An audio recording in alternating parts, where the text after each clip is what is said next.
gun. He moved the pelican's head so the neck was vulnerable. The poor bird couldn't struggle if it wanted to. The surrendered wing rose once again and fell back. He raised the axe and, well practiced, swung it down. It hit the neck and immediately the head was off. The axe sank into the muck up to the hilt. Blood gushed from the bird's neck as he pulled it free. The wing again fluttered. The eyes twitched open and shut. Vernon leaned down and from some instinct put his hand over the bird's eyes. The body stopped heaving.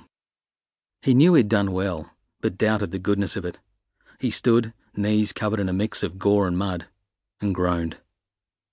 Under his garden tap, he washed the axe head clean, massaging it with his fingers, making sure not even a speck of muck remained to corrode it over time.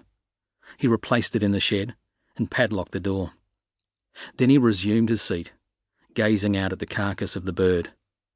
From this distance, the separation of head and body difficult to see. Maybe he'd done well. Penelope arrived home. He heard her clomping through the house, dumping her handbag on the dining room table, getting the kettle on. No lights on Snake Island yet. Rarely were nowadays. Kids had no sense of adventure. Nobody camped out there anymore. "How was Bowles?" he asked when she came out. "Yeah, you know," she said. "What are you doing?" "Just sitting," he said, and nodded towards the pelican out on the flats. By now the tide had started to turn, and there was water all around it. "Had to kill the pelican." "Why?" "I was dying out there, choking on a plastic thing from a six-pack." She leaned against the doorframe. "It's the 90s. Haven't people seen the ads about littering?" She shifted her weight. "So did you shoot it?" "I didn't shoot it, I used the axe." "And you're just going to leave it out there?" He looked at it again, surrounded by the now floating seaweed. "Well, what do you think, sweetheart?" he said. "It'll attract the sharks, won't it?" He laughed at this, looked at her for the first time. She was dressed in her bowling whites, sweating through her blouse. Nothing comical on her expression. "You're not serious?" "Won't it?" "It won't attract bloody sharks. You shouldn't just leave it, though. It's not proper." "No sharks down here anyway." "Yeah, there are. Old Paulie Westbrook caught one just the other day." "Ah, bullshit. Who said that?" "Margie said. And watch your mouth." "Where? At Bowles?" "Yeah." "Paulie wouldn't have caught anything. Would have just said he did." "No, she said she saw it." "Lot of rubbish," he said, and added a laugh for good measure. "Where did he say he caught it?" "I don't know, nearby." He grunted. "Paulie couldn't catch a cold with a jumper on." "So clever," she said, folding her arms. "You should have taken up comedy. Missed your calling in life teaching woodwork." He stood, brushed his muddy knees.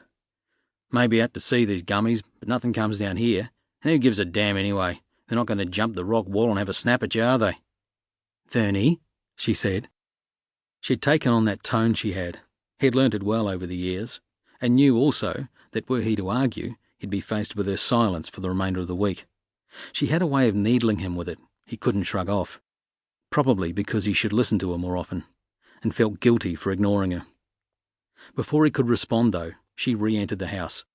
He heard the sound of the kettle being poured. He shouted, "I'm not going out there and picking up that bird's corpse out of some strange sense of fear my wife has for sharks. It's not going to happen." She came back outside. "Vernie, come on, you just can't leave it." "I can." Soon, though, with the two of them seated beside one another, neither saying a word, and Pen sipping her tea without having made him any, he stood, grumbling, and gumbooted his feet. He unlocked the shed again and took from the wall his shovel. A slight hurried anger in his actions, plain as day beneath his wife's gaze, he knew. The way he slammed the shed door. He saw within her eyes the hint of a smile as he climbed down the rock wall. Hard to tell if she was simply pleased he was doing what she'd asked, or if she found satisfaction in the power she held over him. He splashed out to the bird. The briny smell had strengthened. The pelican's head had been washed away from the torso. He scanned the water for it, but caught no sight of it. Absurdly, his wife's fear of sharks started to creep into him, so he was quick to leave.